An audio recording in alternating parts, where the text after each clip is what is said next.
Oke, sebelum mulai coba dibuka dulu aja kameranya. Sebentar.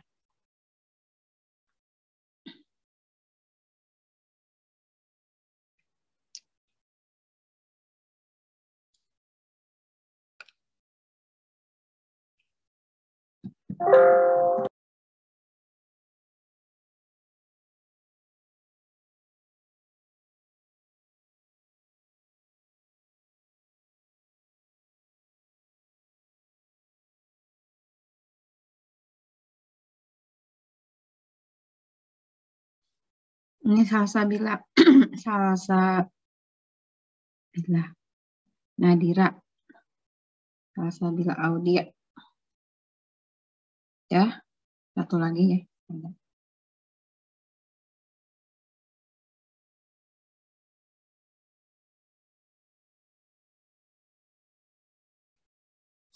Oke, kita mulai ya.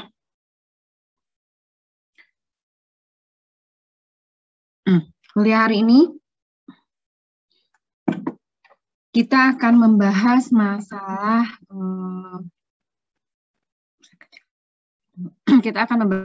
drainase jalan ya. Drainase jalan, di mana drainase, kalau definisi drainase tahu ya, jalan itu yang seperti apa. Jadi di sini artinya membuat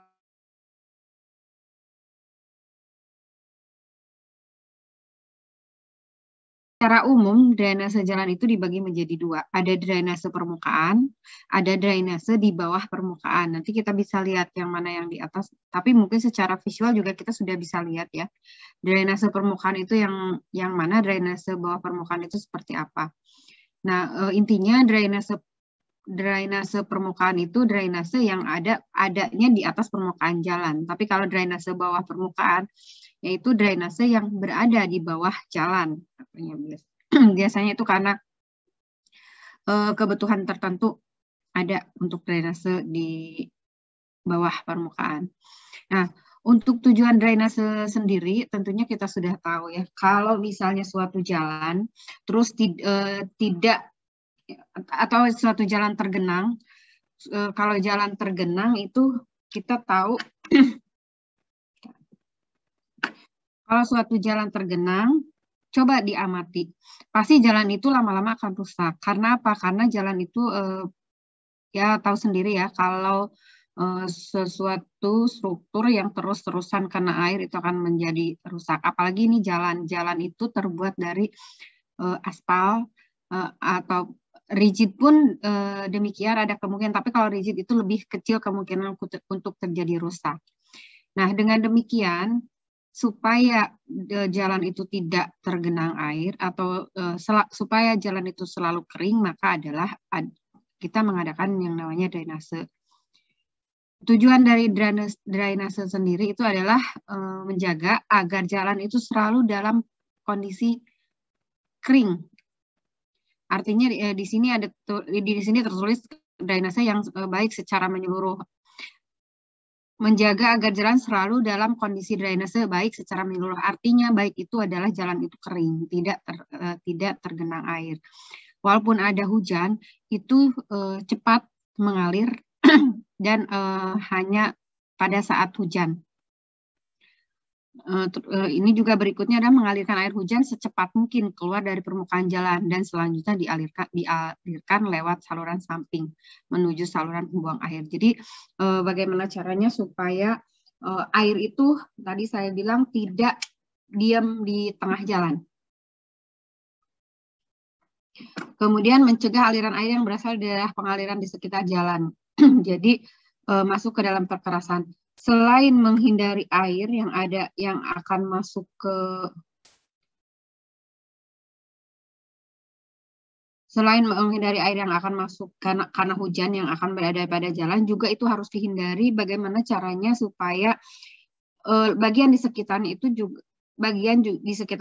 itu tidak akan memasukkan air ke jalan.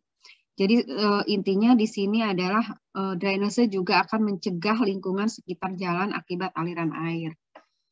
Kemudian kita lihat kerusakan jalan. Kenapa sampai terjadi kerusakan jalan akibat air?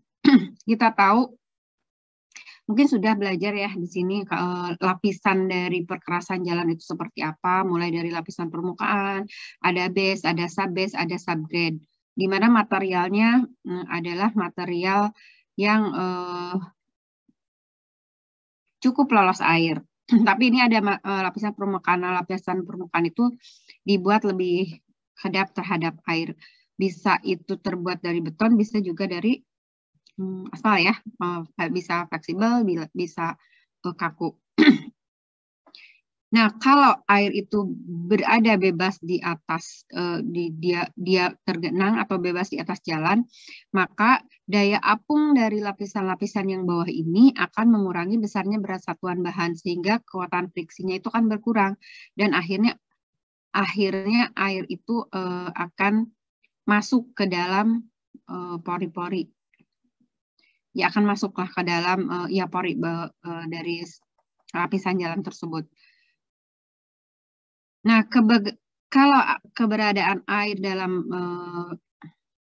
air bebas di sini di jalan, di perkerasan, dia akan membantu timbulnya retak akibat susut atau menambah oksigen dan mengurangi fleksibilitas sehingga mempercepat timbulnya retak-retak dan penurunan kekuatan stabilitas dari lapisan yang menyeluruh.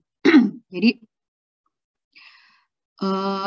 air itu akan seperti itu ya memang karena air itu dia akan mencari celah apalagi untuk secara gravitasi dia akan mencari yang lebih rendah. Nah, kalau air itu berada di atas permukaan jalan terus ada celah untuk masuk, karena gini, kalau jalan itu kan tahu sendiri ya, jalan itu kalau satu titik aja kena air itu ada lubang, dan lubang itu lama-kelamaan akan menjadi besar karena proses air di dalamnya. Nah, ini juga keberadaan air juga di sini merupakan medium bagi bahan-bahan halus atau liat untuk memasuki retakan-retakan dalam beton aspal sehingga mencegah rapatnya kembali retakan tersebut. Bukan akan menjadi rapat, malah akan sebaliknya. Lama-lama si lubang itu akan tambah luas.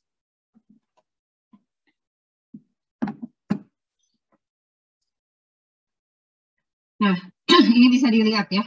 Gejala kerusakan terkait faktor drainase itu pertama ada yang disebut dengan gejala alligator cracking. Ini penyebabnya adalah subbase atau subgrade yang terendam air atau beban kelebihan kapasitas. Jadi air itu kan air belum ya. Pokoknya namanya air kalau mendapat tekanan dia akan melawan. Artinya kalau ada suatu badan air kemudian di atasnya ada bangunan, dia akan mengalami gaya uplift atau gaya tekan ke atas. Terus ada yang disebut dengan edge cracking. Ini biasanya penyebabnya adalah drainase yang ada di bahu jalan. Drainase di bahu jalan yang sudah menembus atau jalannya tidak baik itu akan mengakibatkan cracking di sekitar pinggiran. Ada juga edge wash out, artinya aliran pada bahu jalan. Ini juga bisa menyebabkan kerusakan pada jalan. Kemudian jalan bergelombang. Nah, jalan bergelombang ini biasanya penyebabnya itu adalah fluktuasi elevasi muka air pada subgrade. Fluktuasi muka air pada subgrade. Ini yang berhubungan dengan air ya. Selain itu sebenarnya bisa juga itu karena memang elevasi tanahnya turun. Tapi untuk kondisi dalam hal ini adalah fluktuasi elevasi muka air pada subgrade. Jadi kalau pada saat musim kering, kemudian di jalan itu ada bebannya misalnya kendaraan yang berat, itu kan akan air di bawah itu kan tidak ada, jadi dia akan mengalami penurunan karena tidak ada yang melawan air tersebut. Kemudian atau apalagi kalau itu ditunjang oleh kondisi macet, kendaraan macet, kan? Kendaraan yang bergerak dengan kendaraan yang diam akan menyebabkan penurunan yang lebih cepat. Dari kendaraan yang diam akan menyebabkan penurunan yang lebih cepat daripada kendaraan yang bergerak. Apalagi kalau macet, itu kan kendaraan sepanjang itu diisi, berarti sepanjang itu jalan. Kemudian ada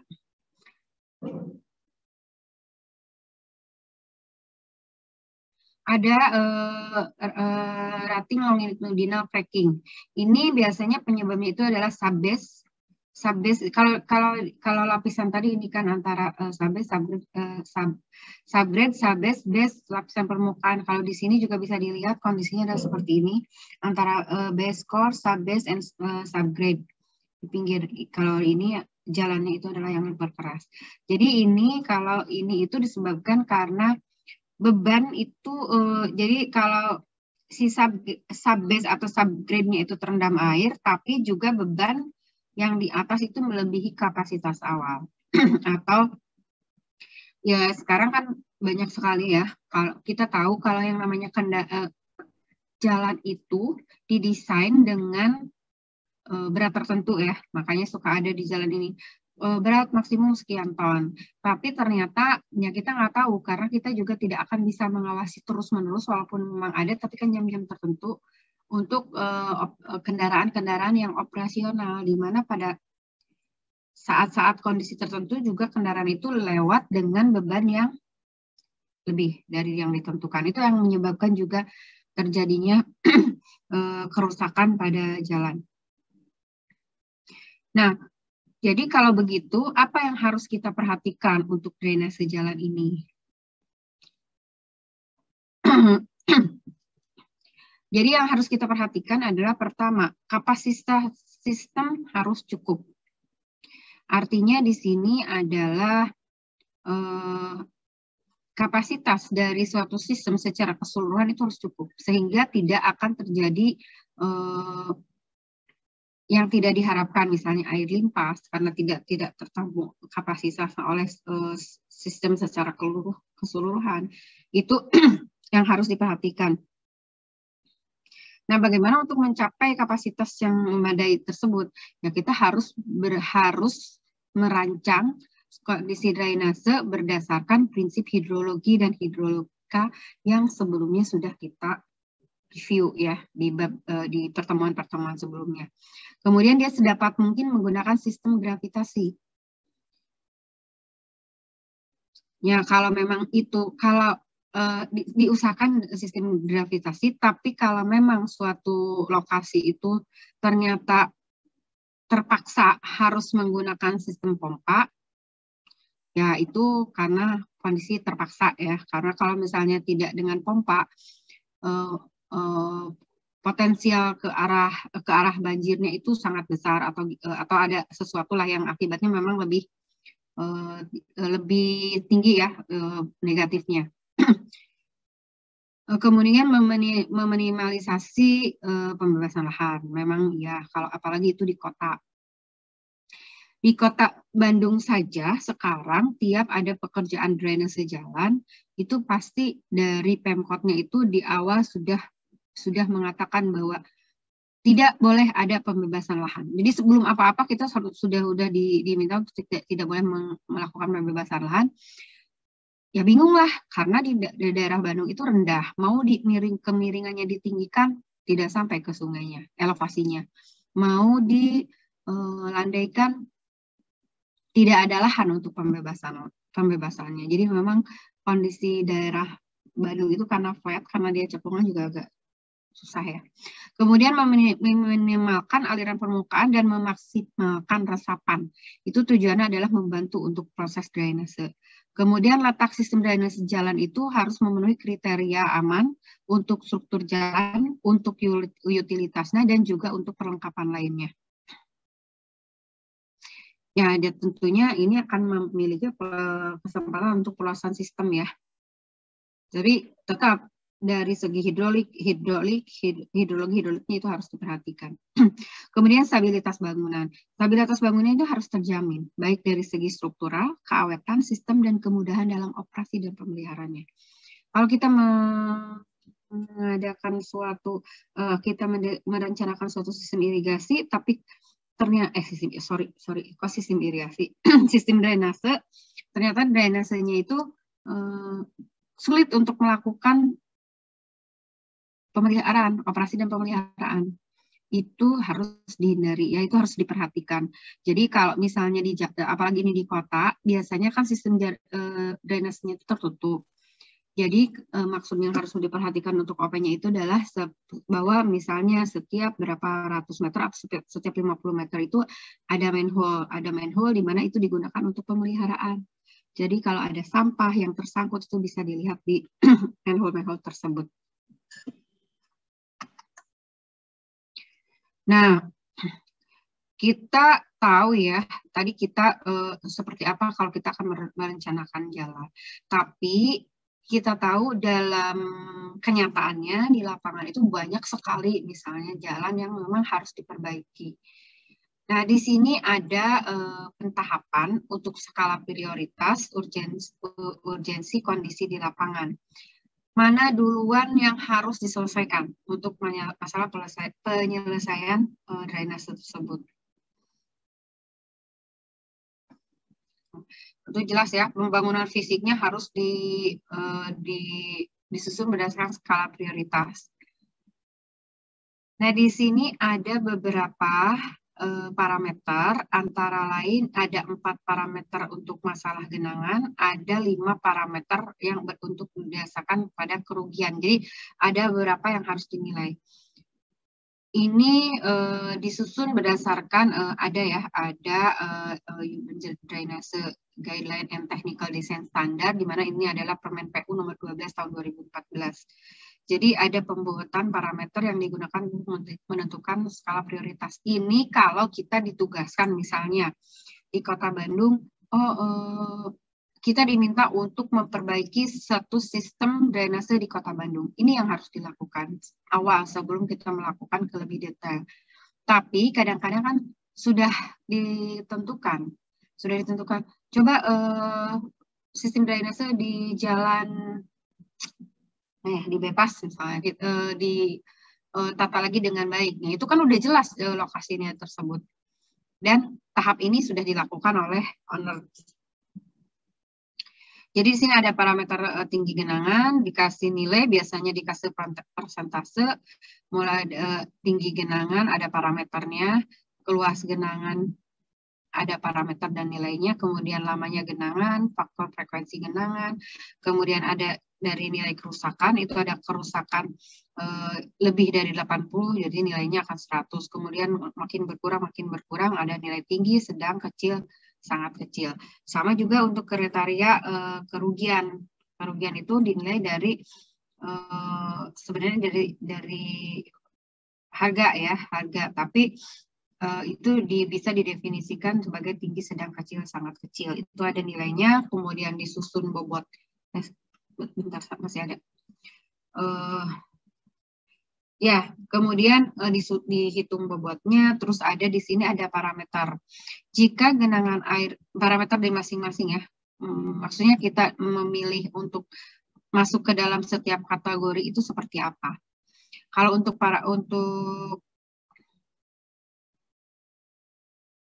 genangan, nah sini ada, jika genangan air atau banjir itu terjadi pada daerah industri atau daerah komersial dan daerah perkantoran padat, itu artinya biasanya itu dimasukkan ke dalam kategori pengaruh kerugian yang tinggi, maka berikanlah nilai 100 dan seterusnya. Ini bisa di ini ya, bisa di searching juga referensinya.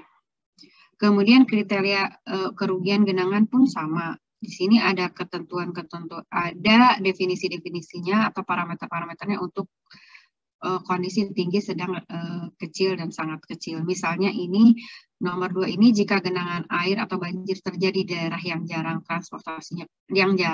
transportasinya kurang, maka dikategorikan sedang. Dan untuk yang tidak ada jaringan itu dikategorikan sangat kecil ya orang. Apa yang mau dinilai ya kalau tidak ada jaringan jalan? Tapi ternyata di situ ada genangan. Nah, itu urusan lain, bukan urusan skala prioritas dari pengaturan sistem drainase jalan. Nah, untuk tata cara perencanaan sistem drainase permukaan jalan itu ada standar, ada SNI-nya. Nanti bisa dicari SNI 03324 tahun 1994. Memang kita belum ada SNI yang terbaru ya, khusus untuk permukaan jalan. SNI yang baru itu lebih ke kawasan, lebih ada banyak yang. Tapi kalau jalan memang relatif tetap ya seperti itu hitungannya. Nah, sebelum kita masuk ke perencanaan jalan, kita juga harus tahu dulu klasifikasi drainase dalam sistem jalan tersebut. Nah, ini bisa kita lihat. Jalan itu pada umumnya dibagi menjadi 4 bagian. Pertama ada yang disebut dengan permukaan. Jadi di sini ada permukaan, berarti ada drainase permukaan.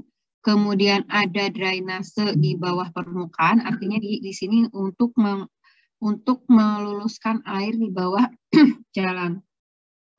Kemudian ada drainase lereng, itu kalau di sekitar lereng ini miring lah, ini di sini bicara. Drainase lereng itu kalau terjadi kemiringan yang tinggi. Kemudian ada disebut dengan drainase samping. Kalau sekarang tuh di lapangan tuh suka disebutnya ini adalah drainase saluran samping. Kalau di atas biasanya disebut, ada yang suka nyebutnya itu drainase gendong ya. Saluran gendong.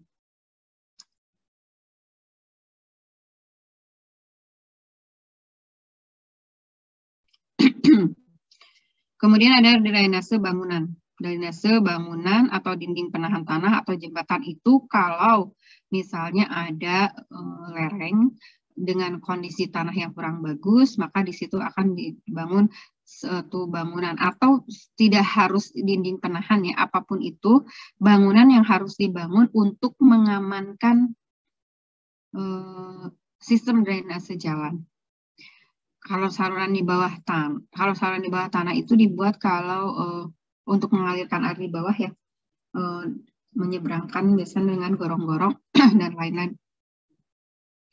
Nah, ini dalam satu sistem jalan itu harus diperhatikan semuanya.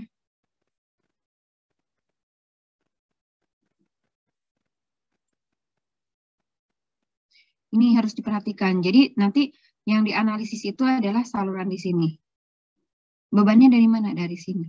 Saluran di sini, bebannya dari mana? Dari sini. Dan seterusnya. Tapi ini air di sini kan semua tetap harus ke bawah.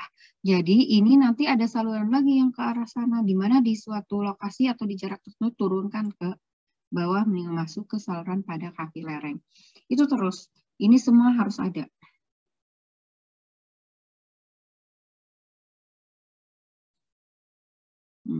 Kemudian ya kita lihat tipe yang tadi sih sebenarnya. Jadi ada detail tipikal dari saluran dari jalan. Itu mulai dari badan jalan, tadi ada bahu jalan, ada jalur pejalan kaki. Kalau itu di jalan biasa ya memang harus ada, tapi kalau di jalan tol itu tidak perlu. Kemudian ada saluran drainase, ini yang bawah yang lebih lengkap. Saluran drainase, kemudian utilitas dan jalur hijau. Nih. Dan kemiringnya, jalan itu harus mempunyai kemiringan tertentu karena tadi definisinya bahwa dia harus meloloskan air, melewatkan air supaya tidak tergenang di jalan. Ini udah ya, jadi udah dijelaskan lah drainase permukaan itu yang di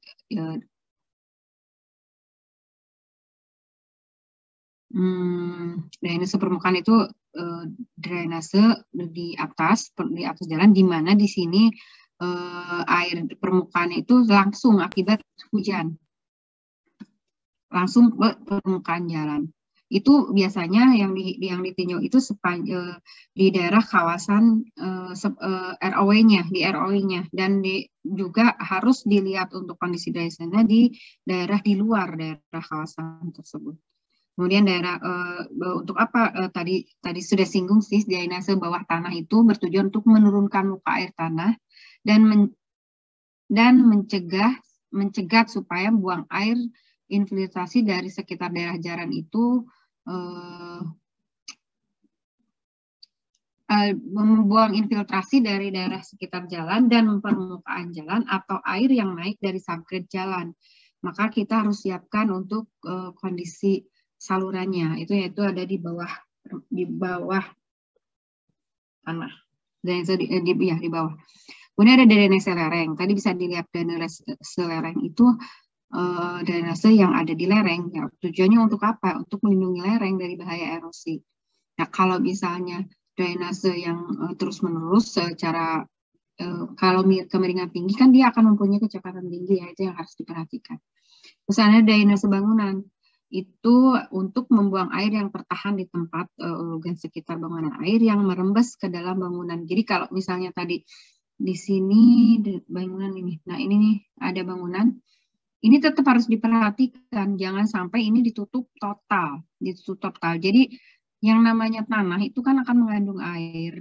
Kalau hujan terjadi infiltrasi, dia akan masuk ke dalam. Kalau tidak diloloskan, seperti saluran-saluran yang ada bangunan ini biasanya dibolong. Mungkin kita suka lihat di jalan tol itu suka banyak bolong-bolong di dinding di dinding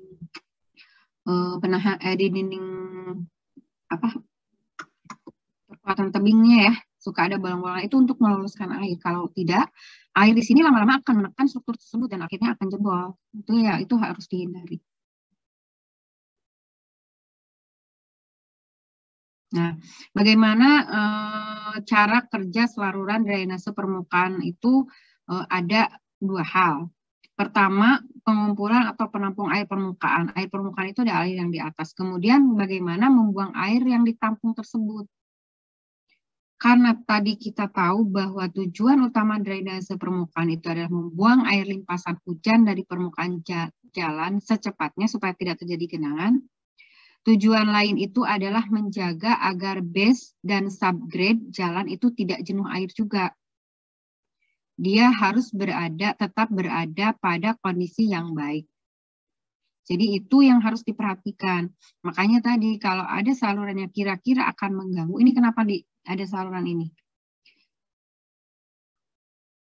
Ini kan tujuannya adalah sebenarnya ada yang bisa digabung, misalnya karena mengalirkan air dari kiri ke kanan karena saluran sebelah kiri itu tidak ada pembuangnya dipindahkan ke kanan, atau juga karena di bawahnya itu kan subgrade dan subbase-nya itu tidak dia karena airnya banyak, kalau mengalami tekanan kan air akan ke atas, nah dialirkanlah di bawah permukaan. Kemudian komponen sistem drainase jalan, komponen drainase jalan untuk menentukan, sebenarnya sama bentar. Ya. Ini di sini penjelasannya, ini aja langsung ya. Komponen drainase jalan itu harus kita perhatikan. Pertama, kita perhatikan yang tergolong dalam sarana drainase permukaan jalan. Pertama yang harus diperhatikan adalah kemiringan melintang dan memanjang permukaan jalan. Dan kemiringan permukaan lereng, kalau ada lereng. Jadi ini yang harus diperhatikan. Nanti ada ketentuannya ya. Kemudian saluran samping. Jalan. Kalau dari jalan itu ke saluran samping, tapi ternyata kemiringannya tidak cukup, sehingga air itu tidak bisa dialirkan, akhirnya akan limpas ke jalan, yang sama dengan bohong.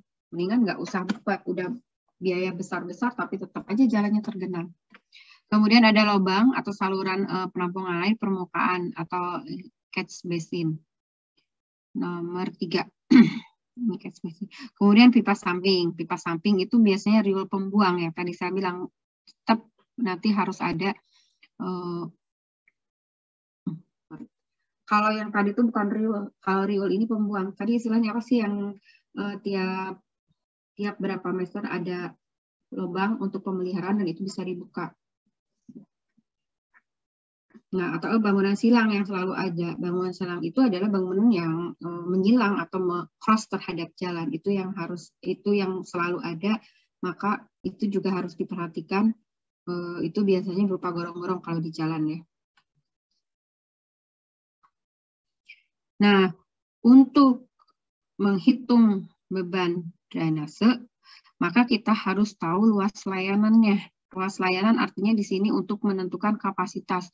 Untuk menentukan kapasitas atau debit yang akan masuk ke dalam suatu ruas tertentu saluran, maka kita harus tahu luas layanannya. Itu luas layanan itu yang akan menjadi beban ke saluran. Biasanya kalau di jalan itu dihitung berdasarkan panjangnya segmen, atau di sini kan kita lihat dalam satu badan jalan ada segmen 1 sampai segmen 0 sampai segmen 0-100. Nah, biasanya potong dalam satu segmen. Ini kan ada kemiringannya, ada lebarnya, ada kemiringan, ada lebar itu, dan harus ada area di kawasan di luar jalan. Jadi sebenarnya gini, kalau perencanaan drainase jalan itu dulu itu, dan memang karena perencanaan jalan itu selalu catchment-nya itu adalah jalan. Tidak ada catchment lain selain catchment jalan. Makanya dari dulu itu saluran jalan itu selalu kecil. Tapi untuk kondisi saat ini, ya karena apa ya, orang-orang di kita itu ya kurang tertib mungkin ya. Jadi dia sekarang banyak dari rumah, dari kawasan perumahan yang membuang airnya ke jalan. Jadi kita dalam mendesain jalan harus menambahkan beban kemungkinan yang akan masuk ke saluran. Malah sekarang ada beberapa kawasan yang ya nebeng dengan saluran jalan, tapi apa ya? Intinya biasanya dia ada yang untuk cari aman, misalnya cari aman karena dia lokasinya tinggi, jadi nebeng ke jalan, jadi kayak long storage. Tapi kalau kita dalam mendesain ya normal saja. Kita catchment-nya itu adalah jalan, kemudian ada sekitar 50 atau 100 meter diambil, atau kalau mau sepanjang punggung bukit itu ya tergantung ya, kemungkinan ini jadi besar sekali. Ini luas layanan itu ini. Dari L1 jalan, L2 bahu jalan, kemudian L3 ini adalah lahan di luar jalan. Ini bisa dilihat. Ini L1 itu ada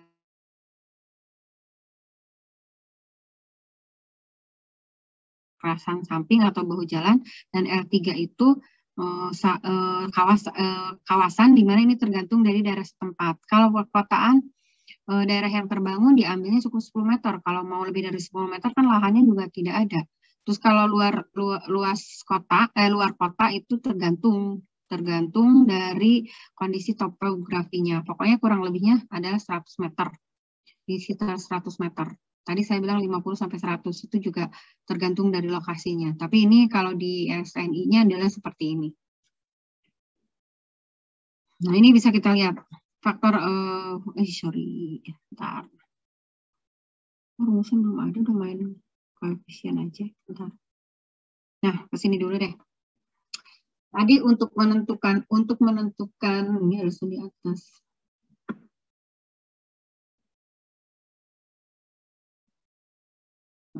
Untuk menentukan debit aliran yang harus diterima oleh suatu saluran, kita menggunakan rumus rasional. Rumus rasional itu, kenapa rumus rasional? Karena umumnya drainase, ini kan masalah banjir. Mungkin sebelumnya kita kuliah yang berhubungan dengan banjir itu adalah hidrograf ya. Hidrograf. Nah, untuk debit andalan ini umumnya adalah dipakai menggunakan rumus rasional. Rumus rasional itu 1/36 CIA. Kenapa harus pakai rumus rasional? Rumus rasional itu dalam menentukan ketentuan catchment rumus drainase itu ada dua, di mana tergantung dari luas das. Kalau dasnya kecil, lebih kecil dari 10 hektar, pakai rumus rasional. Tapi kalau lebih pakai rumus hidrograf atau pakai modal ya, Nakayasu dan lain-lain. Tapi umumnya yang nama jas itu kan tidak akan sampai 10 hektar nih. Kalau misalnya kita lihat di sini, ini badan jalan, ini lahan, itu kan tidak akan lebih dari, tidak akan sampai jauh untuk mencapai 10 hektar.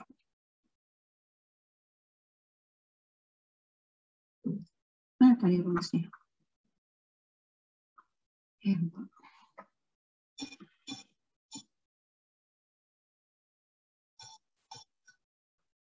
Oh, ada. Digit.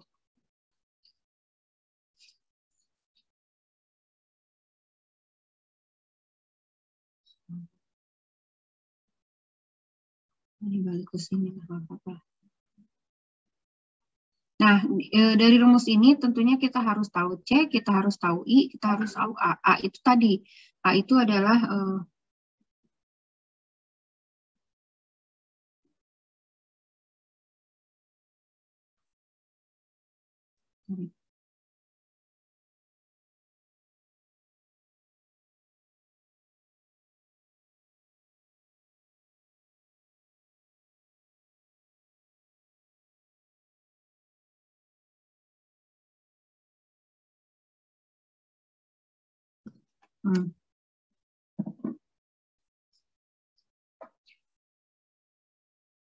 ini ya, A tadi adalah catchment untuk beban. I dari mana kita bisa tahu I? Intensitas curah hujan dari mana? Biar nggak ngantuk, jawab aja dari mana ya, kita bisa dapat cari I. Halo? Jangan saya aja yang ngomong ya, gantian. Hidrograf bukan, Bu? Intensitas tadi saya bilang ya, untuk debit drainase, kalau hidrograf itu kan untuk memperoleh debit, ya, debit banjir, debit maksimum, debit banjir. Nah, ini debit banjirnya kita, debit banjirnya drainase itu pakai rasional. Mungkin pada saat kuliah hidrologi kan belajar ya, atau kemarin juga minggu yang kita bahas waktu bahas hidrologi kan ada ya debit rasional. Rumusnya seperti ini.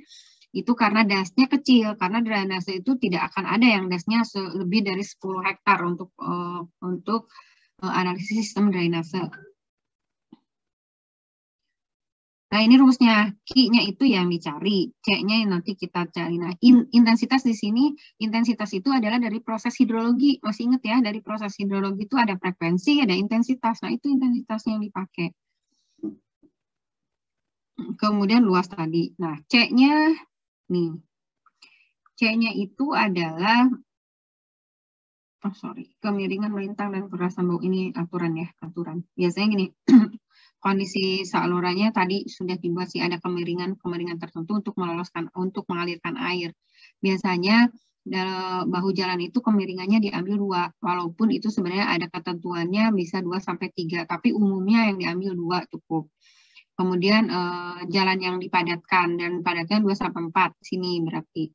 Kemudian kalau itu kerikil harus lebih miring lagi, kalau tanah jauh lebih miring lagi. Kenapa harus lebih miring lagi? Karena kan tanah itu ada yang infiltrasinya.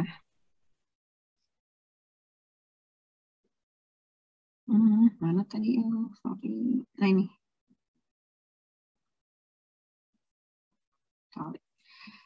Nah, untuk menentukan C-nya atau koefisien kan tadi CIA, C-nya itu adalah harga koefisien pengaliran. Harga koefisien pengaliran pun ada tabelnya di mana harganya bisa kita pakai. Ini tergantung dari bahan dan tata guna lahan. Kalau misalnya itu jalannya itu beton atau aspal, maka nilai koefisiennya kita bisa ambil dari 0,7 sampai 0,9. Sekarang bagaimana cara memilih 0,7 siapa, 0,9 siapa? kita bisa menentukan beton dengan aspal, kemungkinan yang koefisiennya yang lebih licin atau koefisien meluruskan airnya lebih tinggi itu yang mana? Beton, Bu. Jadi kalau itu salurannya itu terbuat dari beton, kalau permukaan tanah, kondisi permukaan jalannya itu terbuat dari beton, maka ambillah koefisiennya 0,95, paling jelek 0,9. Kalau aspal bisa diambil 0,7 atau 0,75. Ya, di antaranya itu boleh, tapi ambil yang ekstrimnya ya. Tapi kalau beton itu memang 0,7. Dan seterusnya ya. Tata guna lahan juga dilihat. Kalau nanti si koefisien pengalirannya diambil yang terbesar, dilihat dari bahan jalannya atau dari tata guna lahan jalannya. Kalau tata guna lahan itu yang besar itu adalah perkotaan, jelas ya. Perkotaan itu harus secepatnya air itu dapat dialirkan. Kalau pegunungan ya tidak mengganggu orang juga. Kalaupun banjir di pegunungan kan tidak ada yang dirugikan dan tidak akan ada yang ribut lah. Nah, ini prinsipnya gitu ya. Kalau kondisinya datar, nilai C-nya kecil. Kalau lereng, nilainya C-nya pasti besar. Iya, pasti kondisinya seperti itu. Nah, kalau dalam suatu sistem, misalnya kan tadi di sini ada perkerasan, ada bahu. Ini kan materialnya beda-beda ya. Kalau di sini mungkin C-nya, kalau ini beton, C-nya adalah 0,7 misalnya. Di sini C-nya adalah 0, lebih kecil lagi, C-nya adalah 0,5. Maka bagaimana kita menentukan C gabungan ya? Menentukan C yang digunakan dalam analisis, itu C gabungan. Jadi C1 dikali luasan di ruas 1 ditambah C2 kali luasan di 2 dan seterusnya dibagi dengan total luasannya itu adalah C yang dipilih. Terus waktu konsentrasi. Ada pertanyaan nggak sampai C? Nggak ya? Belum, Bu. Saya. Terus sekarang menentukan waktu konsentrasi. Waktu konsentrasi ini adalah waktu yang dibutuhkan oleh air itu mengalir sampai ke badan airnya.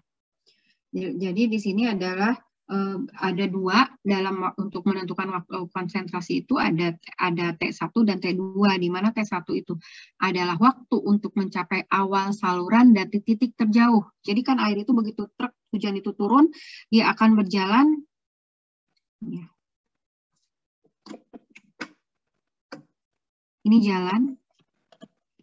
Misalnya ini daerah tertinggi, kita akan menentukan satu ruasnya itu adalah jalan itu, misalnya yang tadi 100 meter. Air itu begitu turun itu kan ke sini. Terus dia akan lari tergantung kemiringannya, mungkin ke sini, mungkin ke sini.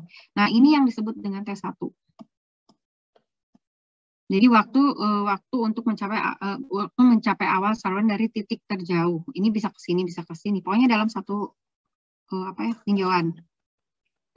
Kemudian itu titik terjauh ya. Bisa aja kan hujan itu di sini gitu ya. Tapi titik terjauh itu cari aja titiknya paling jauh itu pasti di ujung sini. Kalau di sini kan pasti berkurang, di sini berkurang. Jadi titik terjauh. Kemudian mana? T2 itu waktu aliran dalam saluran sepanjang L di sini. Ini L kita. Kalau ini kan lebar jalan, di mana kemiringannya segini, berarti cuma setengah yang dihitung. Jadi sepanjang saluran. Kemudian jarak titik terjauh. Titik terjauh ini kan dijumlahkan aja. Tadi jalannya kemana sih? Lewat sini. Dari sini 1, 2. Ini jumlahkan jaraknya berapa. Jalan itu lebih simpel karena udah tahu kalau jalan itu kan lurus. Yang agak sulit itu kalau di kawasan atau perkotaan, menentukan titik terjauh, menentukan waktu aliran itu agak perlu, ya, tidak sulit tapi perlu ketelitian. Ini L tadi panjang saluran, ND itu adalah koefisien hambatan. Ini T1, T2 itu adalah 2/3 kali 3,28 kali L0. L0 itu adalah tadi titik terjauh. Dikali dengan ND per akar IS. ND itu adalah koefisien hambatan, di mana ini kita bisa menggunakan tabel ini. Itu tergantung dari kondisi lapis permukaannya. Kalau lapisan semen atau aspal beton, maka diambil L-nya itu ada 0,013 dan seterusnya. Tinggal dimasukin ke rumus ini. Kemudian T2, karena T2 itu ada aliran dalam saluran sepanjang L, rumusnya itu adalah L bagi 60 kali V, di mana V ini adalah kecepatan air rata-rata pada saluran tersebut. Nah, ini adalah waktu konsentrasi yang bisa kita hitung. Ini di SNI ada semua. Baru setelah kita tahu C, I, dan A-nya itu, kita bisa menghitung debit aliran.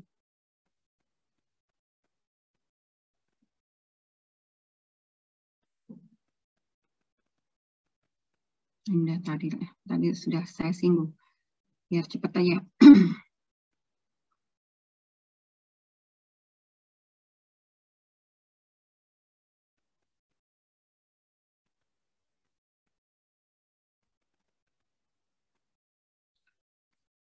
Kalau ini kemana-mana. Nah, untuk daerah jalan yang datar dan lurus, bagaimana kita menentukan kemiringannya? Biasanya pada bahu jalan yang terbuat dari tanah lempung atau lanau itu tidak diperkeras. Nah, untuk mempercepat pengaliran hujannya, itu tidak meresap ke dalam bahu jalan, tapi tetap dibuat saluran kecil yang melintang bahu jalan. Kalau itu ada saluran-saluran bahu jalan, ada saluran kecil, dimasukkan ke ini, atau ini terjadi di daerah datar ya. Misalnya daerah datar itu adalah sekitar 0,8%, 0,6% untuk kemiringan lahannya. Nah, untuk kemiringan di tikungan tentunya harus menyesuaikan dengan geometri ya. Geometri pada saat kita mendesain ini jalan sudah kan ya? Apa maksudnya? Perkerasan jalan. Mata kuliahnya namanya apa sih? Kalau yang jalan. semester ini geometrik jalan, Bu. Oh, perkerasan kapan? Kalau perkerasan semester depan kalau nggak salah. Oh, oke gitulah pokoknya untuk kemiringan melintang perkerasannya ini kita bisa di sini itu tergantung dari geometrik jalannya. Tapi yang jelas ya kemiringannya sih dibuat tetap sama. Nah, biasanya untuk salurannya itu kalau jalan kan ngikutin geometrik, tapi salurannya tetap dialirkan ke samping kiri dan kanan jalan. Jangan sampai yang dari kiri dari yang kondisi yang miring itu dialirkan ke kanan. Itu berarti kan artinya si jalan ini akan menerima air yang lebih ya waktu menerima air itu akan lebih banyak. Itu yang harus dihindari. Jadi tetap ini harus di tikungan itu harus mempertimbangkan kebutuhan kemiringan jalan tersebut berapa sesuai dengan persyaratan alignmentnya. Kemudian kemiringan perkerasan juga harus dimulai dari sisi luar dan besar kemiringan dan ini ditentukan oleh nilai maksimum kebutuhan kemiringan. Kan tadi ada syaratnya. Nah, ini ada pokoknya harus mengikuti kaidah-kaidah yang ada. Nah, kalau untuk saluran samping nah, tadi kan bebannya nih dari ini miringnya sekian. Setelah air sampai ke samping, itu kan kita harus desain saluran sampingnya. Kita harus desain saluran sampingnya seperti ini. Nah, saluran samping itu biasanya dia itu harus mempunyai daya angkut yang cukup. Karena tadi supaya tidak limpas sehingga akan merusak air berarti memang harus mempunyai daya angkut yang cukup, tetapi tetap harus dibuat seekonomis mungkin. Bagaimana caranya? Kemudian ini sedapat mungkin dibuang ini tuh sedapat mungkin dibuat pada suatu kedalaman yang memungkinkan terlaksanakan drainase di lapisan bawahnya, subbase dan base. Subbase dan base, ya.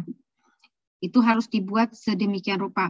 Dan permukaan dinding dasar saluran samping itu dilindungi terhadap bahaya erosi.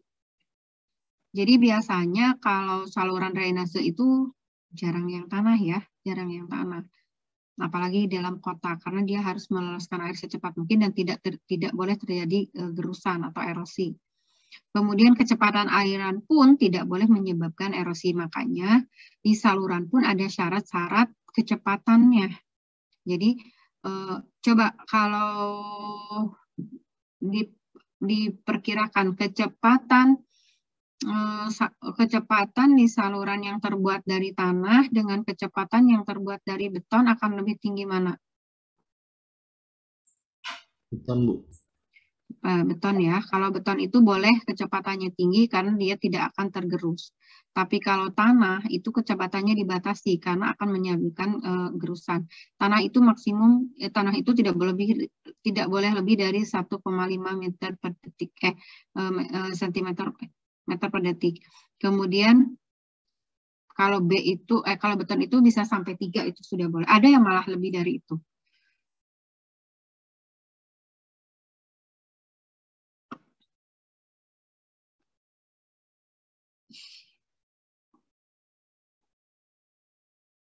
Ini ya kemiringannya.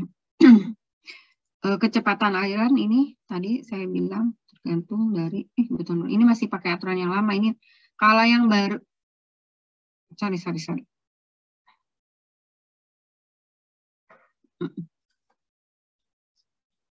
Ada yang ini pakai SNI ya. Kalau SNI masih 1,5 SNI. Ada peraturan apa yang lebih dari 1,5 itu diperbolehkan. Tapi kalau kita pegang aja mana kenapa ini tidak boleh lebih? Ini pertimbangannya, apalagi kalau di dalam kota itu pertimbangannya itu jadi tidak boleh ada yang terhanyut, tidak boleh ada yang terhanyutkan. Mungkin karena apalagi kalau salurannya besar, ya tidak boleh ada yang dengan cepat terhanyutkan. Jadi makanya ada syarat kecepatan. Selain dapat menimbulkan erosi.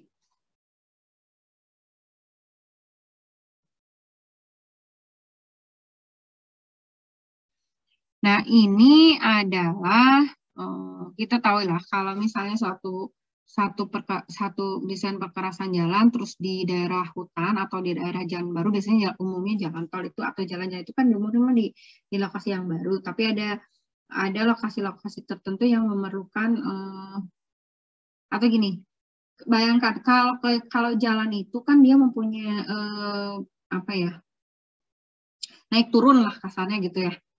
Jalan itu naik turun, tapi saluran drainase naik turun nggak?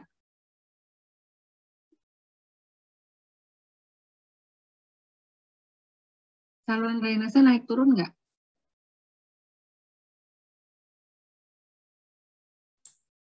Kayaknya nggak boleh. Kayaknya turun dong ya, Bu. Kalau naik nggak bisa ini kali. Nah, itu dia. Kalau jalan itu kan naik turun. Ya, kalau jalan itu kemudian kalau kondisi memanjangnya bisa begini terus naik kapan turun gitu kan. Tapi yang namanya saluran itu kan harus turun terus, tidak boleh naik. Misalnya di daerah ini tuh belum ada saluran sungai atau belum ada kondisi yang paling rendah di mana si saluran itu harus tetap ukurannya segini kan. Nah, itu tetap dia mau kemiringan akhirnya sampai ke sungai atau saluran gorong-gorong atau apapun yang bisa membuang dia lah kemanapun. Nah, ini kan akan jadi seperti ini ya. Nah, itu tuh kita tuh harus bisa mengantisipasi ini walaupun jalannya harusnya lurus seperti ini ya. Tapi kan tetap ya. Nah, itu harus bisa memperhatikan itu. Nah, ini ada. Sorry. Nah, ada lah yang harus diperhatikan. Saya gambar ya, ini sudah ada. Jadi pada bagian-bagian tertentu itu kita harus bangun bangunan terjun misalnya, karena kan ini ngalir, sedangkan keseimbangan dengan perkerasan jalan tetap harus diperhatikan. Jadi karena sungainya kan tidak mungkin ini kebetulan jalannya sebenarnya turun banget gitu ya. Kan ini kalau mau standar itu kan begini ya, kalau mau kemiringan sama sini. Kan ini tidak mungkin. Maka di suatu saat di situ dibuatlah bangunan terjun. Ini otomatis ya pasti bangunan terjun karena air itu akan cepat turun di sini. Dan yang tadi saya bilang, kalau misalnya kalau saya kan begini ya, ini bervariasi. Jadi kalau ini berarti di mana? Kan mungkin ngikutin jalan jadi naik. Kan nggak mungkin juga. Jadi harus diperhatikan. Artinya nanti di sini akan ada saluran tebing ya. saluran tebing, tapi tebingnya ya lereng, bukan tebing, lereng dan lain-lain. Itu berarti analisis bebannya itu beda. Ini kan kemiringannya lebih kecil, kalau ini kan kemiringannya tinggi. Nah, itu analisis. Yang gitu-gitu tuh harus diperhatikan kondisi di lapangan. Nah, ini tadi ya dibuat apa? Dan untuk menentukan kemiringan di lapangan itu ada juga ketentuannya, hubungan kemiringan saluran dengan jarak pemantauan. Kalau LS-nya itu adalah ini lebar apa ya? LS itu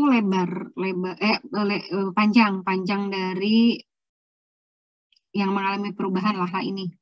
Nah, LS itu biasanya di sekitar angka ini ya. LP di sekitar angka ini. Nah, ada syaratnya kalau LS lapangan itu lebih kecil daripada LS perhitungan, ini bahwa kemiringan saluran direncanakan sesuai dengan I perhitungan. Tapi kalau di luar itu berarti harus dibuatkan pematah arus. Pematah arus itu adalah ini. Pematah arus. LS itu adalah kemiringan ya. Nah, kemiringan. Ini tadi bukan L besar, ini I.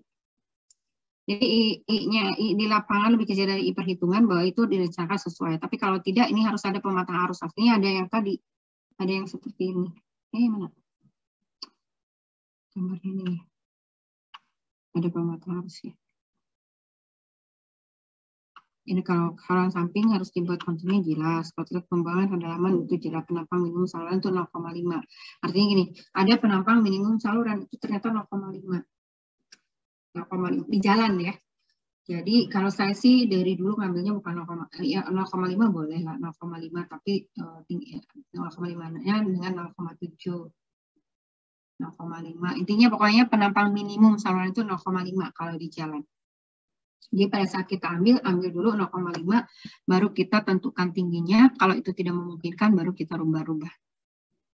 Ini adalah jenis-jenis penampang melintang ya, ada bentuk trapesium, ada segitiga. Ini udah saya nggak usah ini ya. Kemarin ada bentuk-bentuk saluran drainase. Nah, bagaimana kita menentukan sekarang langkah-langkah yang harus dilakukan atau dalam merencanakan desain drainase? Pertama, kita harus punya data topografi, punya data tata guna lahan, punya data jenis tanah. Setelah itu kita akan melakukan survei lapangan untuk mendukung dari perencanaan ini. Jadi dibuat tiap subdaerah itu peralirannya seperti apa yang tadi. Kemudian waktu limpasannya berapa, T1. Intinya cari masing-masing luasan itu untuk TC-nya. T1 dan T2. Baru kita membuat lengkung intensitas hujan, dapat I, akhirnya kita rencanakan debitnya dengan 1/6 CIA. Ini adalah debit rencana, tapi ada debit saluran. Debit saluran itu tergantung dari dimensi saluran. Dan debit rencana itu harus lebih kecil daripada debit saluran. Kalau sebaliknya apa yang akan terjadi?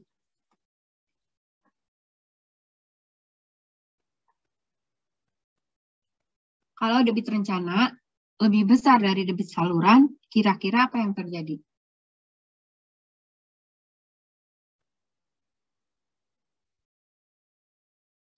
Ini debit hasil hitungan kita dari lebar jalan, dari lahan yang akan masuk ke saluran itu 20. Kan debit rencana. Tapi saluran itu setelah kita ukur mempunyai ukuran yang existing, ternyata salurannya itu cuma 10. 10 lagi kemana? Meluap ya, Bu? Keluar, limpas, itu yang akan menjadi banjir. Jadi nggak boleh debit rencana lebih besar dari saluran. Kalau itu ternyata terjadi, ya kita ulangi lagi desain salurannya. Kita balik lagi, tinjau lagi dimensi salurannya. Kalau memang itu existing, ya kita bikin baru ukurannya, diperlebar atau diperdalam. Cek lagi, baru ini sampai masuk. Tapi biasanya kan kita ada hitungannya ya. ada goal-seek, di mana Q1 harus lebih, Q rencana harus lebih besar daripada Q saluran. Terus pilih goal-seek, pilih B-nya sekian, B existing sekian, cari aja H-nya. Nah, itu yang harus diperbaiki, harus dinormalisasi. Tapi kalau yang baru, cukup dengan rumus yang kemarin. Kalau itu segi 4, ambil B-nya itu 2 kali H-nya, 2 kali tinggi airnya, baru dicari di trial and error untuk tingginya. Itu terus sampai dapat. Akhirnya selesai.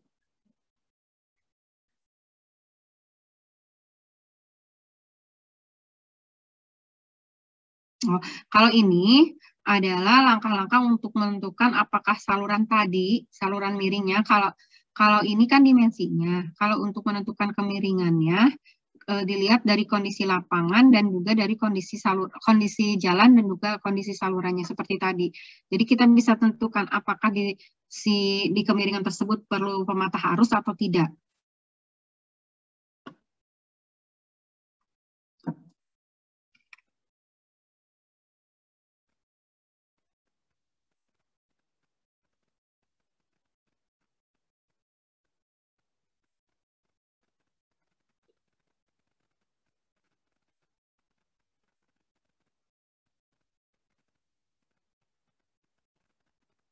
Sebentar ya.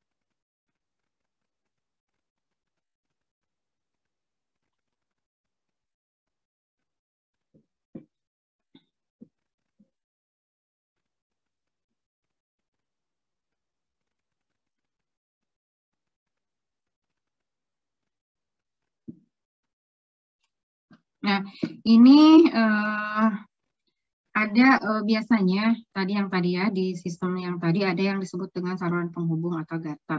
Nah, ini adalah saluran yang dibuat antara kerb dan badan jalan.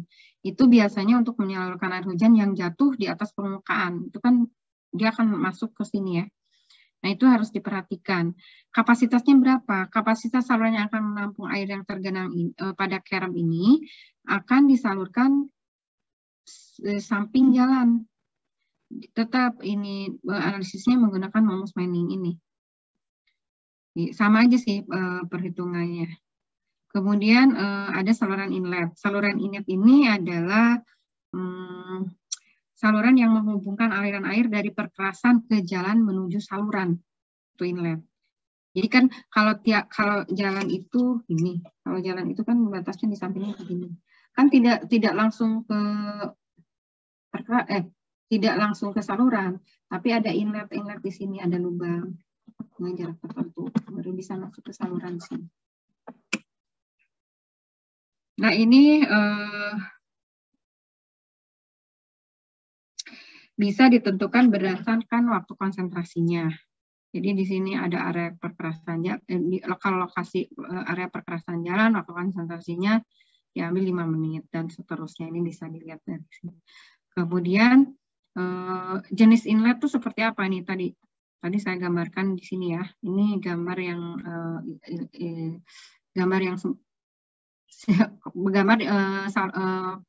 inlet di lapangan. Jadi inlet ini ada inlet di got tepi atau gutter inlet.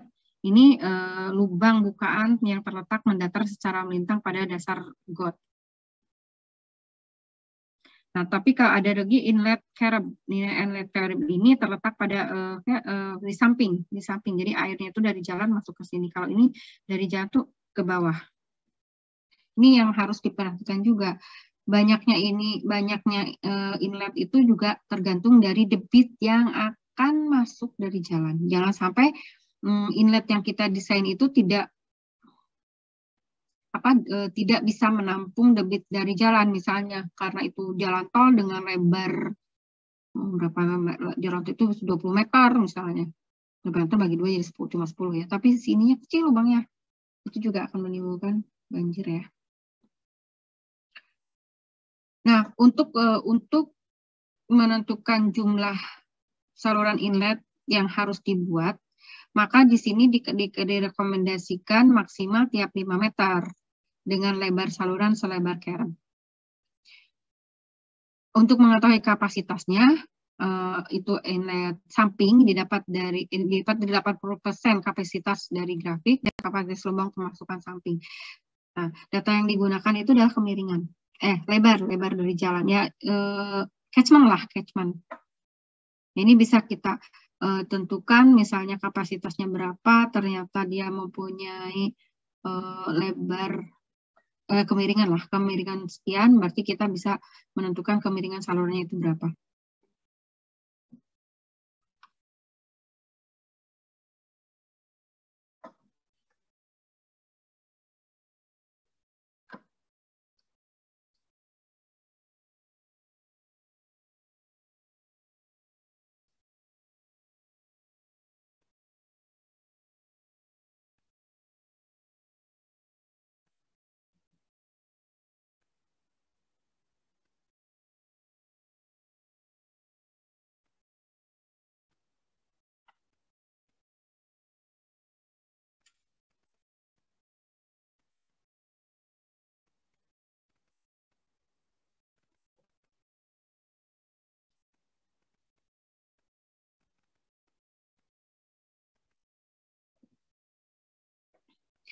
Nah, saluran inlet juga ada ukurannya pada kemiringan tertentu, tempat ukurannya itu harus ada ketentuannya untuk kemiringannya dan tempat terendahnya.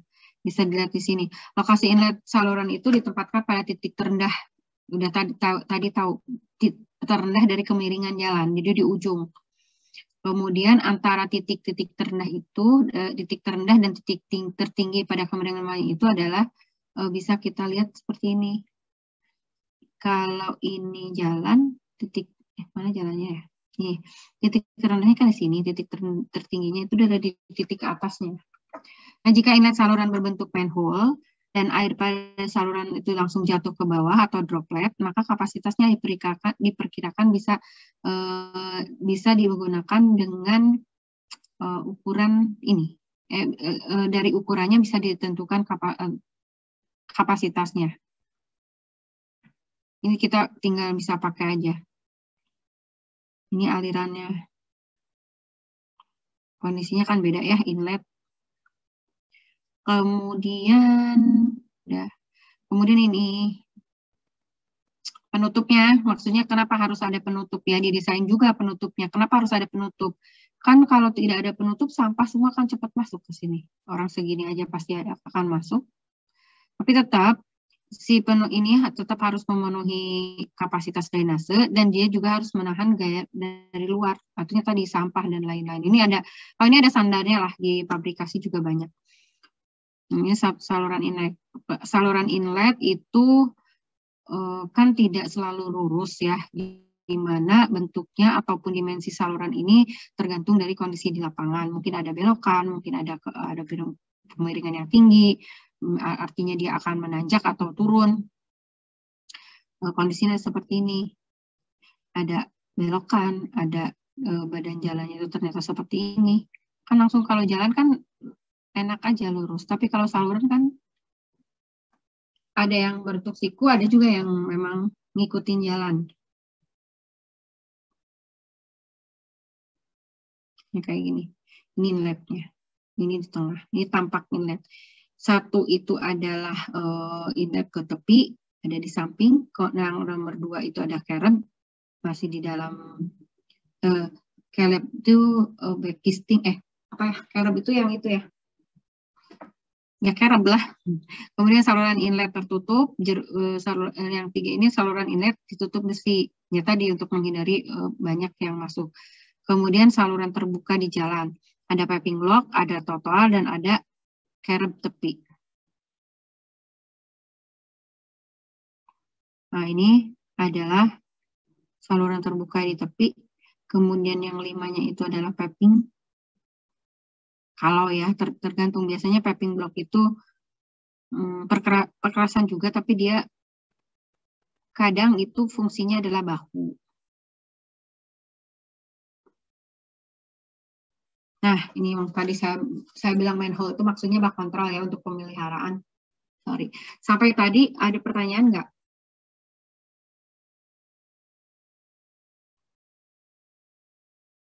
Ya ya. Ya cepat nanti. Kalau ini udah bisa absen kan ya, kalau sipil suka diinin sama TU ya? Sudah, Bu. Tidak bisa, Bu. Ya, oke. Ini adalah bak kontrol. Yang tadi bak kontrol itu adalah tempat masuknya air saluran untuk menampung aliran permukaan, di mana di sini disalurkan sistem drainase, tapi ini ada untuk pemeliharaan jalan. Jadi biasanya itu ada pegangannya untuk diangkat kalau suatu saat kita akan melakukan pemeliharaan jalan. Itu biasanya juga diletakkan setiap berapa ratus meter, nggak banyak juga sih, paling 100 meter lah. Ya tergantung dari dimensi salurannya. Nah, jadi ini bisa berfungsi jadi trotoar juga, bisa digunakan untuk pejalan kaki. Ini ada kalau di saluran tertutup atau salurannya berada di bawah trotoar. Biasanya pakai yang seperti ini. Ya kalau ini sih sebenarnya tidak ada desain standar ya. Yang penting ukuran ini tuh kita bisa mengontrol saluran yang ada di bawahnya gitu aja. Nah, kalau di mana ya? Kalau di Jakarta ya yang saluran-saluran bak kontrol itu besar-besar. Karena memang air yang dialirkannya besar. Jadi suka lihat nih, pernah ada yang viral itu ya, yang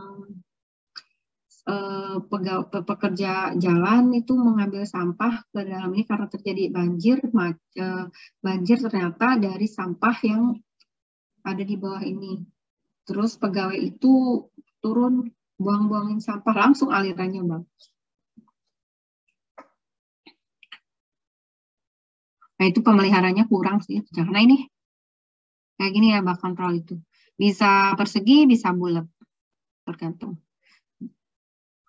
Ukurannya standar lah, yang umum biasa dipakai, itu tidak ada ketentuan harus seperti apa. Nah sekarang kita di bagian jalan itu ada gorong-gorong.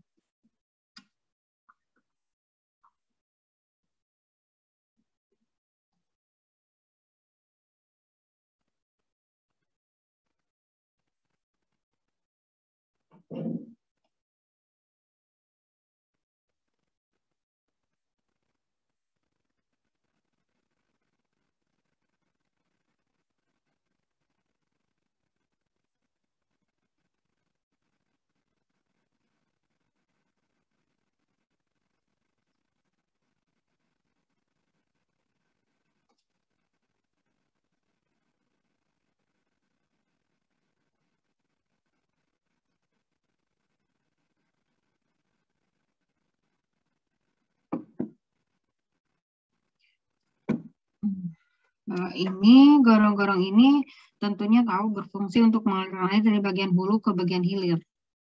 Jadi kalau misalnya ini biasanya ya gorong-gorong di jalan itu karena misalnya kita tidak bisa membuang air di saluran sebelah kiri, di sebelah kanan ada, dipindahkan ke sebelah kanan. Tapi kalau terus dilanjutkan di sini mencapai titik yang paling rendah, misalnya ukurannya akan menjadi besar, itu yang harus dihindari. Jadi bisa dialirkan melalui gorong-gorong.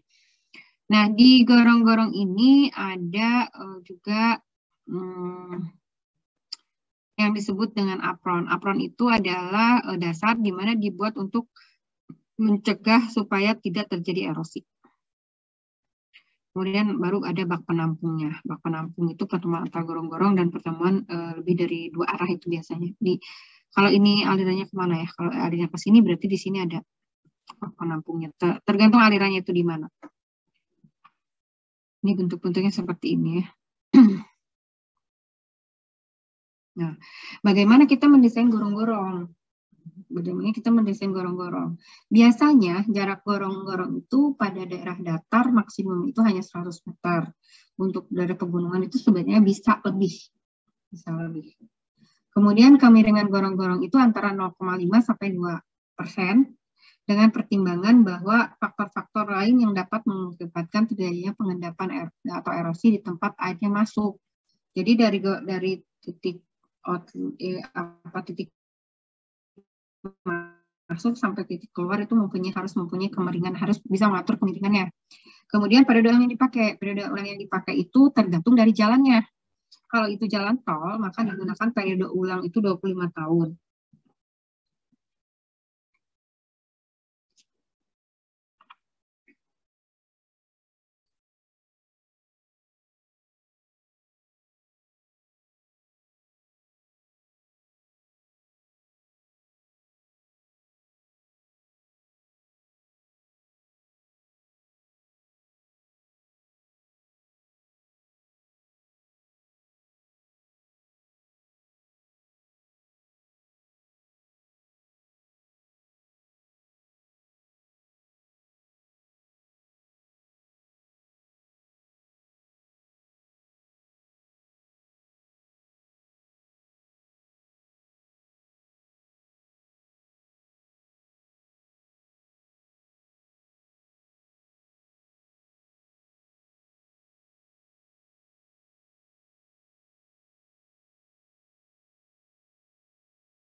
Nah, itu ya, kalau itu jalan tol, maka digunakan periode ulang untuk 25 tahun. Jalan arteri gunakan periode ulang 10 tahun, dan kolektor 7 tahun, dan jalan lokal 5 tahun. Itu periode ulangnya berbeda-beda.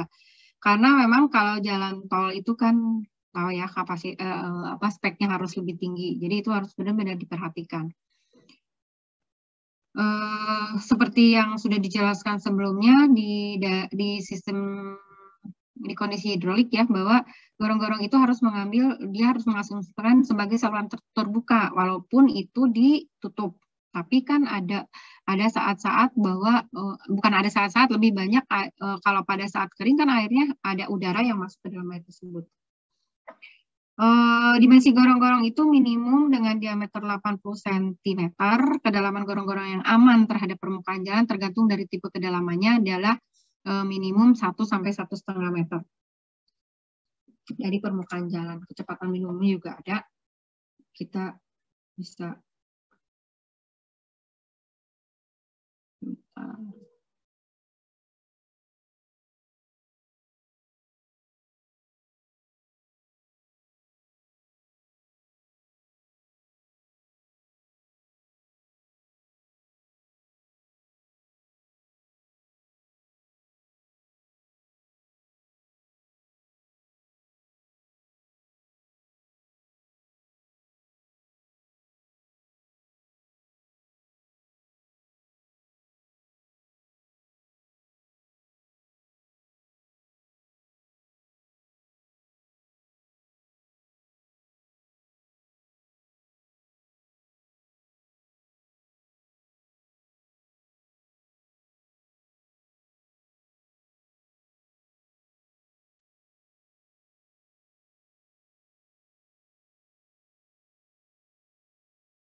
Maaf, tadi memang di mute terus ini apa? Terus lupa dibuka. Sorry.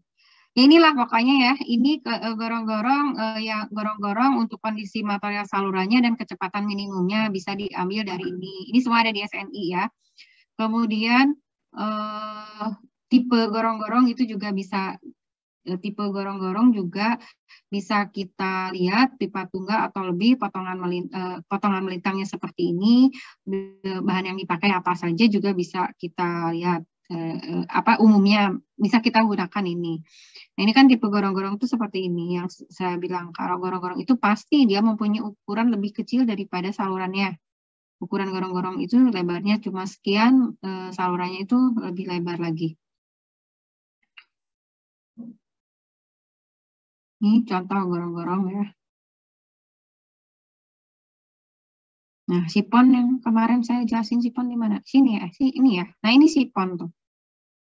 Sipon.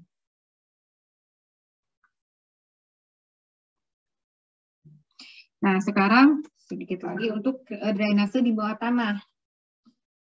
Drainase di bawah tanah itu ada kriterianya, di mana kriteria desain drainase di bawah tanah itu ada untuk drainase subsoil, ada untuk drainase subgrade. Kalau subsoil itu adalah aliran letusan di tanah alas atau di bawah, atau di sini dalam arti atau disebut dengan seepage flow. Ini harus dikaji berdasarkan data hasil survei tanah. Kalau kita tidak tahu kondisi tanahnya, kita juga agak susah untuk menentukan sistem alirannya. Misalnya di sini sistem drainase di bawah tanah itu adalah contohnya pelataran untuk parkir. Ini nih bandara, biasanya bandara itu juga sistemnya adalah di bawah. Bandara, terus lapangan olahraga itu biasanya di bawah ada. Terus untuk drainase subgrade, ini biasanya tujuannya itu adalah untuk menjaga agar subgrade dan base itu tidak memiliki kandungan air yang diinginkan. Jadi tidak kelebihan atau tidak kurang karena ada tekanan dari atas, kemudian subbase-nya itu menekan, airnya keluar semua habis. Itu juga tidak diinginkan. Di sini dilakukan dengan cara menurunkan muka air tanah di dalam base, kemudian urugan tanah atau di dalam base, di dalam urugan tanah dan atau tanah sampai kedalaman minimal 1 meter di bawah permukaan tanah, atau dengan mencegah air dari daerah sekitar jangan sampai merembes ke dalam urugan tanah.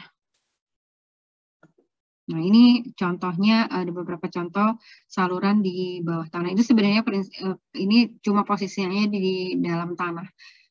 Yang apa yang tadi di dinding juga kan, di dinding juga yang lubang-lubang banyak itu kan berarti di dalam tanah.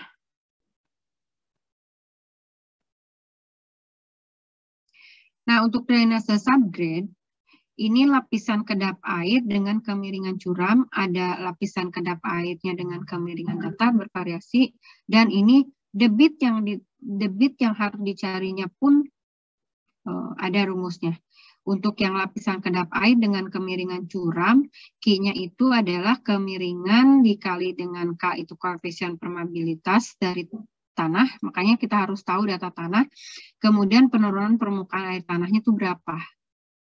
Ini kita harus tahu dulu sistem hidroliknya dulu seperti di sini, seperti apa, baru kita akan bisa hitung penurunan air permukaan tanah. Kemudian kalau lapisan itu kedap airnya datar, maka rumus yang digunakan adalah ini, K kali H kuadrat kurangi H0 kuadrat dibagi 2R.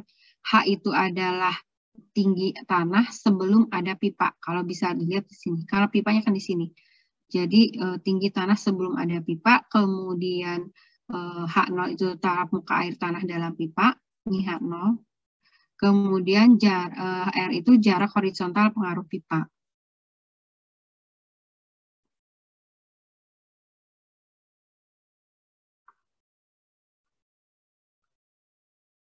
Nah, untuk lapisan kedap air datar, jarak R itu tidak dapat ditentukan dengan tetap. Karena di sini dipengaruhi oleh faktor setempat. Misalnya koefisien permeabilitas turun. Misalkan di situ kan kita tahu permeabilitasnya berapa, kemudian penurunan airnya berapa. Itu tidak bisa kita tentukan. Jadi perkiraannya kita bisa menggunakan tipe jenis tanah. Karena kan hasil penelitian itu ada. Kalau pasir itu dia akan mempunyai permeabilitas berapa, sehingga akan menimbulkan penurunan air muka. Itu dari umum hasil penelitian ya. Jadi kita bisa pakai perkiraan R-nya. Untuk pasir dengan butiran halus, R-nya itu bisa diambil 25 sampai 500. Kan range-nya terlalu tinggi ya kalau kita tidak dengan melakukan kajian di lapangan. Ini juga 100 sampai 500, 500 sampai 1000 untuk kondisi yang lebih kasar-kasar lagi. Nah, tepatnya berapa ya kita ambil yang paling ekstrim saja deh kalau seperti itu gitu ya. Yang paling merugikan gitu, yang diambil itu adalah yang paling merugikan dulu. Nah, ini angka-angka R itu adalah radius dari pengaruh pada muka air tanah. Jadi apabila muka air di sumur itu antara 2, ya muka air itu atau 2 sampai 3 meter muka airnya.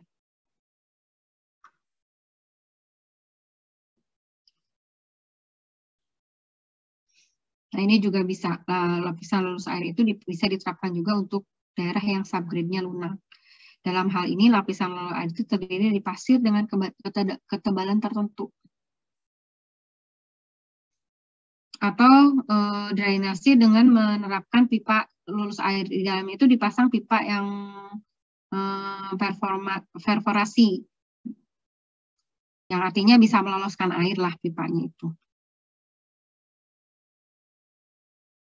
Nah, bagaimana untuk pelaksanaan sistem drainase tanah untuk subsoil? Di sini kita harus melakukan pemilihan bahannya dulu, bahan filternya. Di mana bahan filter itu D15-nya itu dibanding dengan D85 itu harus lebih. Maksudnya D15 di filter dibandingkan dengan D85 subgrade itu harus lebih kecil daripada 5. Jadi D15 filter itu adalah 15% diameter material pada kurva distribusi adalah diameter butiran. Nah, demikian pun D85. Jadi itu kalau itu kondisinya pemilihan bahan filternya itu harus lebih kecil daripada 5. Bagaimana caranya agar bahan filter itu relatif cukup?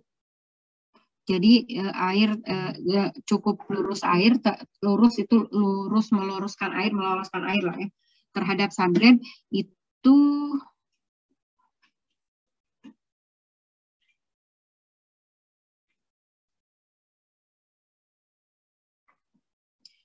D filler dan D15 dan D85 itu harus di atas 5%.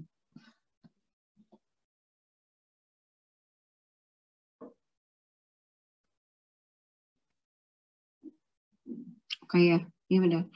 Jadi kalau diameter butiran dari bahan filler itu ditentukan oleh diameter pipanya sendiri. Jadi nanti juga bisa kita gunakan pipa perforasi atau oleh jarak interval pipa itu berapa. Jadi ini bisa digunakan bila pipa yang tidak diperforasi, tapi ada lubangnya atau ada sambungannya.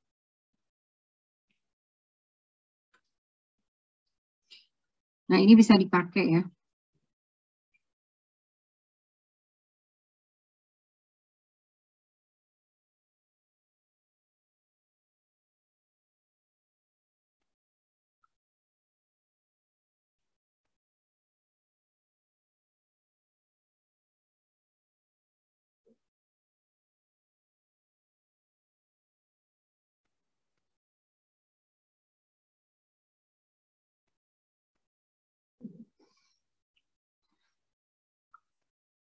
Nah, sebenarnya ini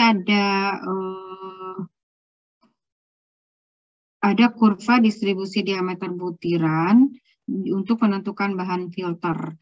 Jadi apabila subgrade ini mengandung kerikil dengan diameter butiran yang sangat besar, maka kita bisa memilih bahan filler yang dibuat oleh kurva ini. Jadi kalau ini diameternya misalnya 0,5, kemudian dia fungsinya sebagai apa, kita bisa lihat banyaknya partikel itu harus berapa persen. Itu bisa kita gunakan ini.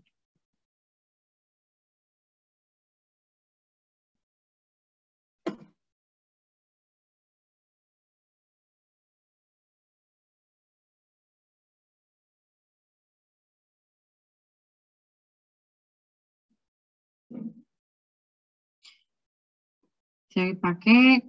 Kemudian bagaimana untuk kriteria yang lain itu adalah penggalian saluran drainase standar ya.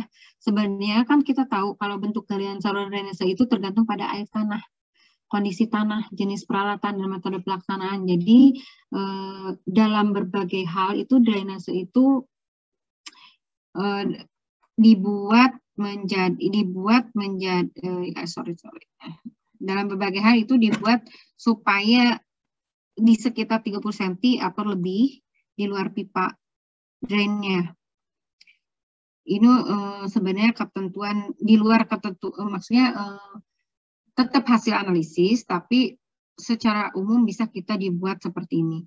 Untuk pemasangan pipa yang di perforasi itu apabila tanahnya lunak dan tidak stabil, maka dasar saluran itu harus dilapisi dengan batu pecah atau batu kerikil atau pasir dengan ketebalan yang layak. Tentunya disesuaikan lah dengan kondisi di lapangan.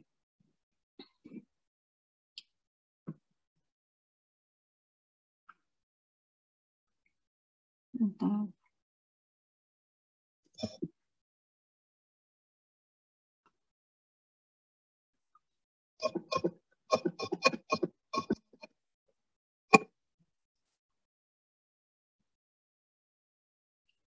Dari tadi saya ngomong-ngomong perforasi ya, kira-kira perforasi itu apa?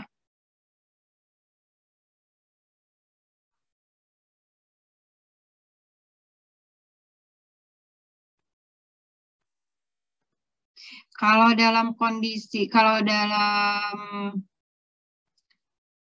dunia kesehatan itu perforasi itu adalah kondisi yang gawat ya, kondisi gawat, kondisi darurat. Tapi kalau di sini apa ya?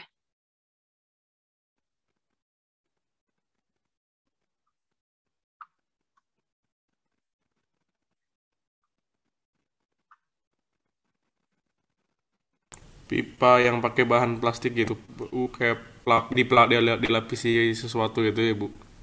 Ya, perforasi supaya ini ya, pokoknya pelindung ya, pelindung. Ya, bisa dianggap itulah, bisa dianggap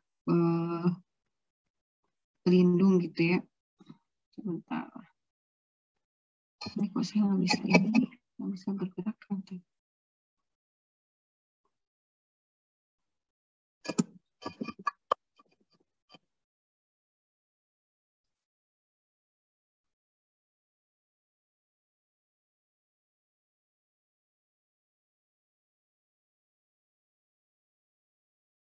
Oke, sedikit lagi.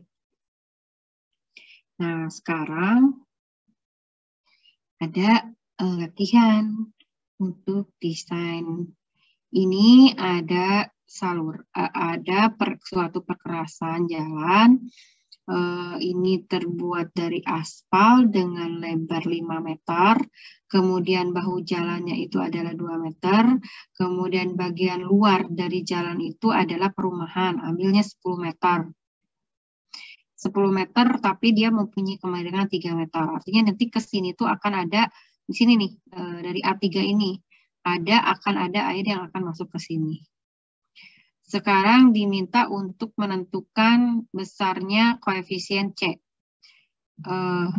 Untuk aspal itu diambil C70, untuk bahu jalan C-nya 0,65, dan di perumahan itu C-nya 0,6. Ini dianggapnya itu adalah perumahan padat, di mana ND jalannya itu 0,13 dan ND perumahannya 0,01. Sekarang, panjang salurannya 200 meter. Jadi, hitung debit dari saluran tersebut. Oke. Bisa ya, pasti bisa lah.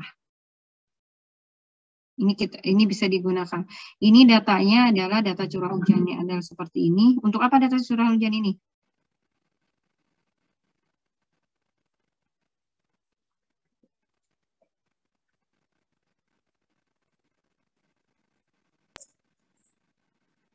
Untuk intensitas bukan?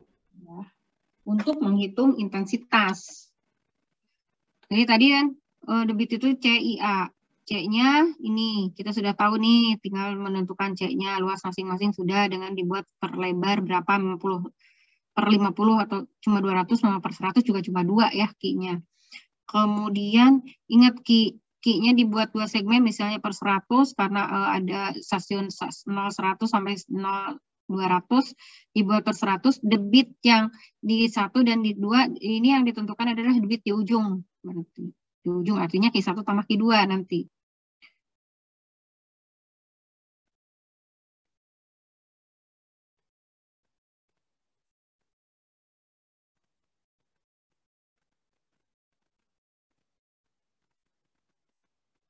Coba ada pertanyaan nggak dari sini? Baca dulu.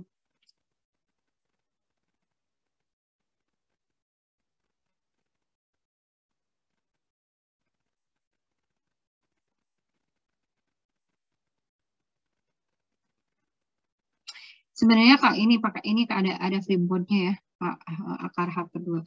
Sebenarnya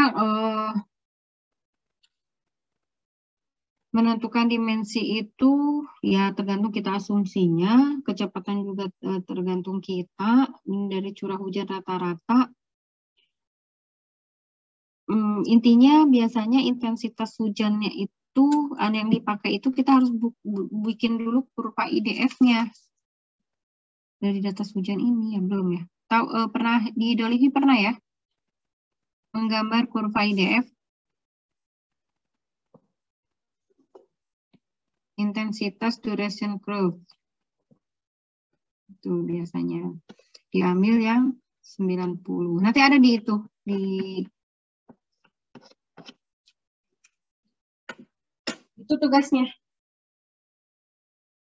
Biar nggak banyak dikelompokin aja, nanti dikumpulin minggu depan, dikerjakan sekarang. Kalau dikerjakan sekarang mungkin nggak cukup ya waktunya, sisanya berapa? Waktunya cuma sisa sama sih sebenarnya, cuma dari intensitasnya mungkin agak perlu waktu ya. Atau intensitasnya dipakai ini. Di ini pakai rumus ini. Cari TC dulu, dimasukin ke sini, ini bisa, ini hasil ini sudah hasil analisis. Nah, ini sekarang aja nih. Coba ini ya. Ngitung debit bisa nggak sekarang? Bisa kok. Masih ada waktu sampai jam 10 ya. Dikumpulkan sekarang juga. Maksudnya jam terakhir kuliah. Bisa nggak? Bisa, harus bisa.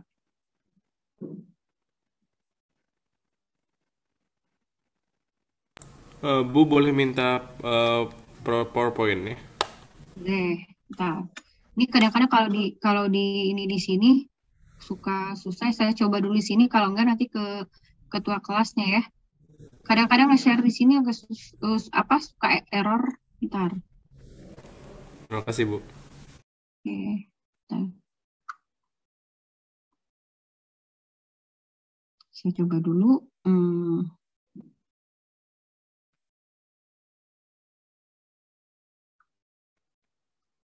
Nomor 5. Berapa 4 ya?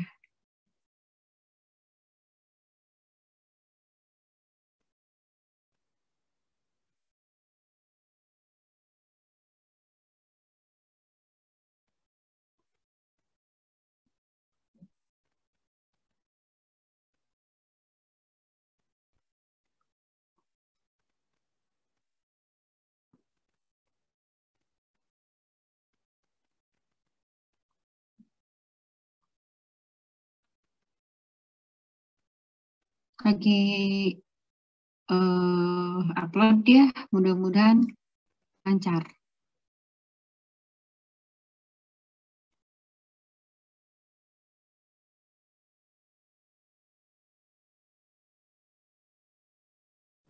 Ibu, maaf Bu, untuk Ya. ini latihannya dikumpulin hari ini juga Bu. Saya nanti buat ini di EduNext ya. Oh, 40 menit aja Bu. Ini kan ini nih, konsentrasinya langsung pakai yang lama itu kan cari yang lama ini cari TC kan, cari TC itu rumusnya di sini, boleh nyari sendiri juga. Tapi nggak apa-apa lah kalau memang bisa nggak bisa hari ini, kalau paling nggak besok pagi ya. Besok pagi itu hari Sabtu nggak apa-apa ya. Oke, Bu. Makasih banyak, Bu. Oke. Ini uploadnya lama, tunggu.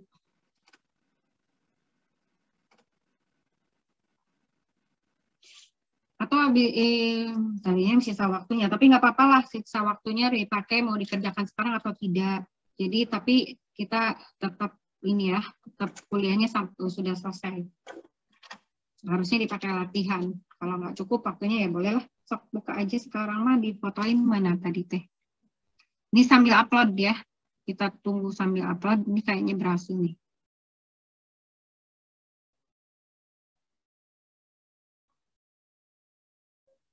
Stop share. Mana yang buka di kameranya? Siapa spesialis